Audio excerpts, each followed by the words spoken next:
ഇന്ന് ഈ നവോത്ഥാനം ചില സ്ഥലങ്ങളിലെങ്കിലും വഴിപിഴച്ചു പോകുന്നുണ്ടോ എന്നും സംശയിക്കേണ്ടിയിരിക്കുന്നു. ഈ കഴിഞ്ഞ ദിവസം ഒരു അമ്പലപ്പറമ്പിൽ വേടന്റെ ആട്ടവും പാട്ടും കൂത്തും ഉണ്ടായിരുന്നു എന്നാണ് ഞാൻ അറിഞ്ഞത്. ആള് കൂടാൻ വേണ്ടിയിട്ട് വേടന്റെ പാട്ട് വെക്കാൻ തയ്യാറാകുന്നവർ ഒരുപക്ഷെ ആള് കൂടാൻ വേണ്ടിയിട്ട് കാബറ ഡാൻസും നമ്മുടെ അമ്പലപ്പറമ്പിൽ വെക്കും. വേടനോട് എനിക്ക് വ്യക്തിപരമായ വിരോധമൊന്നുമില്ല. പക്ഷേ വേടന്റെ പാട്ട് എന്ന് പറയുന്നത് ജാതി ഭീകരവാദം പ്രചരിപ്പിക്കുന്ന, വിഘടനവാദം പ്രചരിപ്പിക്കുന്ന സാഹിത്യത്തെ നമ്മുടെ വളർന്നു വരുന്ന തലമുറയിലെ മനസ്സിലേക്ക് വിഷം കുത്തിവെക്കുന്ന കലാഭാസമായി അങ്ങനെ അരങ്ങുവാഴുകയാണ്. വേടൻ എന്ന് പറയുന്ന കലാകാരന്റെ പിന്നിൽ ശക്തമായ സ്പോൺസർ ശക്തികളുണ്ട്. സൂക്ഷ്മമായി പഠിച്ചാൽ അത് ഈ രാജ്യത്തിന്റെ വിഘടനം സ്വപ്നം കണ്ട് കഴിയുന്ന തമോമയ ശക്തികൾ അയാളുടെ പിന്നിലുണ്ട് എന്ന് കൃത്യമാണ്. അത്തരം കലാഭാസങ്ങൾ നമ്മളുടെ നാലമ്പലങ്ങളിലേക്ക് കടന്നു വരുന്നതിനെ ചെറുത്തു തോൽപ്പിക്കാൻ നമുക്ക് കഴിയേണ്ടതാണ്. ആഹാരം തൃപ്തി തോന്നണമെന്നുണ്ടെങ്കിൽ അറേബ്യൻ ഫുഡ് കഴിക്കണം. ഇന്ന് രാത്രി ഭക്ഷണത്തിന്റെ കാലമാണ്. നഗരങ്ങളിൽ മാത്രമല്ല, ഗ്രാമങ്ങളിൽ പോലും പാതിരാത്രി ഭക്ഷണം കഴിക്കുന്നവരാണ് ഉള്ളത്. അതൊക്കെ ഏത് ഭക്ഷണമാണ്? ആ ഭക്ഷണങ്ങളുടെ ഒന്നും പേര് നമുക്ക് ഇവിടെ ഇപ്പോൾ ഓർത്തെടുക്കാൻ പോലും പറ്റില്ല. കരിഞ്ഞ മാംസത്തിന്റെ ഗന്ധം, മാംസം കഴിക്കുന്നത് തെറ്റാണെന്നൊന്നും ഞാൻ പറയുന്നില്ല കേട്ടോ.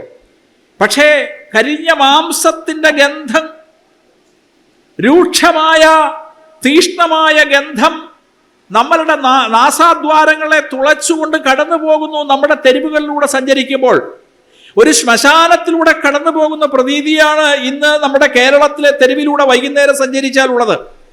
അവിടെ നമ്മൾ ശവവർമ്മയാണ് കഴിക്കുന്നത്. ചിലരതിന് ഷവർമ്മ എന്ന് പറയുന്നുണ്ട്. കഴിക്കുന്നത് വർമ്മയാണ്, കഴിക്കുന്നത് ശവമാണ്. അതുകൊണ്ടാണ് അതിന് ശവവർമ്മ എന്ന് പേര്. കേരളത്തിൽ ഷവർമ്മ കഴിച്ച് അനേകം പേര് മരിച്ചു. അതിലൊരു മുഹമ്മദ് ഇല്ല, അതിലൊരു ആയിഷ ഇല്ല, അതിലൊരു തോമസ് ഇല്ല. പക്ഷെ അതിൽ വർമ്മയുണ്ടായിരുന്നു. അതുകൊണ്ടായിരിക്കും ഒരുപക്ഷെ അത് ഷവർമ്മയായത്. ഈ ആക്രാന്തം മൂത്ത് ഭണ്ഡാരമടങ്ങാൻ ഇത് പോയി തിന്നു ചാകുന്നവന്റെ പേര് ഹിന്ദു എന്നാണ്. ഇന്ന് ഈ നവോത്ഥാനം ചില സ്ഥലങ്ങളിലെങ്കിലും വഴിപിഴച്ചു പോകുന്നുണ്ടോ എന്നും സംശയിക്കേണ്ടിയിരിക്കുന്നു. ഈ കഴിഞ്ഞ ദിവസം ഒരു അമ്പലപ്പറമ്പിൽ വേടന്റെ ആട്ടവും പാട്ടും കൂത്തും ഉണ്ടായിരുന്നു എന്നാണ് ഞാൻ അറിഞ്ഞത്. ആള് കൂടാൻ വേണ്ടിയിട്ട് വേടന്റെ പാട്ട് വെക്കാൻ തയ്യാറാകുന്നവർ ഒരുപക്ഷെ ആള് കൂടാൻ വേണ്ടിയിട്ട് കാബറ ഡാൻസും നമ്മുടെ അമ്പലപ്പറമ്പിൽ വെക്കും. വേടനോട് എനിക്ക് വ്യക്തിപരമായ വിരോധമൊന്നുമില്ല. പക്ഷേ വേടന്റെ പാട്ട് എന്ന് പറയുന്നത് ജാതി ഭീകരവാദം പ്രചരിപ്പിക്കുന്ന, വിഘടനവാദം പ്രചരിപ്പിക്കുന്ന സാഹിത്യത്തെ നമ്മുടെ വളർന്നു വരുന്ന തലമുറയിലെ മനസ്സിലേക്ക് വിഷം കുത്തിവെക്കുന്ന കലാഭാസമായി അങ്ങനെ അരങ്ങുവാഴുകയാണ്. വേടൻ എന്ന് പറയുന്ന കലാകാരന്റെ പിന്നിൽ ശക്തമായ സ്പോൺസർ ശക്തികളുണ്ട്. സൂക്ഷ്മമായി പഠിച്ചാൽ അത് ഈ രാജ്യത്തിന്റെ വിഘടനം സ്വപ്നം കണ്ട് കഴിയുന്ന തമോമയ ശക്തികൾ അയാളുടെ പിന്നിലുണ്ട് എന്ന് കൃത്യമാണ്. അത്തരം കലാഭാസങ്ങൾ നമ്മളുടെ നാലമ്പലങ്ങളിലേക്ക് കടന്നു വരുന്നതിനെ ചെറുത്തു തോൽപ്പിക്കാൻ നമുക്ക് കഴിയേണ്ടതാണ്. ആഹാരം തൃപ്തി തോന്നണമെന്നുണ്ടെങ്കിൽ അറേബ്യൻ ഫുഡ് കഴിക്കണം. ഇന്ന് രാത്രി ഭക്ഷണത്തിന്റെ കാലമാണ്. നഗരങ്ങളിൽ മാത്രമല്ല, ഗ്രാമങ്ങളിൽ പോലും പാതിരാത്രി ഭക്ഷണം കഴിക്കുന്നവരാണ് ഉള്ളത്. അതൊക്കെ ഏത് ഭക്ഷണമാണ്?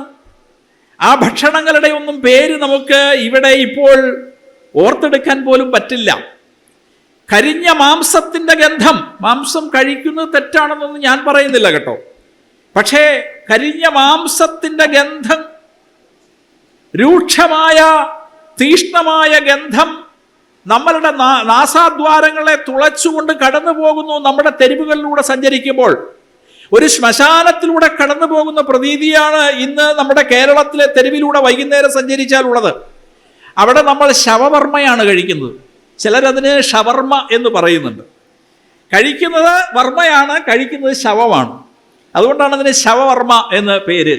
കേരളത്തിൽ ഷവർമ്മ കഴിച്ച് അനേകം പേര് മരിച്ചു. അതിലൊരു മുഹമ്മദ് ഇല്ല, അതിലൊരു ആയിഷ ഇല്ല, അതിലൊരു തോമസ് ഇല്ല, പക്ഷെ അതിൽ വർമ്മയുണ്ടായിരുന്നു. അതുകൊണ്ടായിരിക്കും ഒരുപക്ഷെ അത് ഷവർമ്മയായത്. ഈ ആക്രാന്തം മൂത്ത് ഭണ്ഡാരമടങ്ങാൻ ഇത് പോയി തിന്നു ചാകുന്നവന്റെ പേര് ഹിന്ദു എന്നാണ്.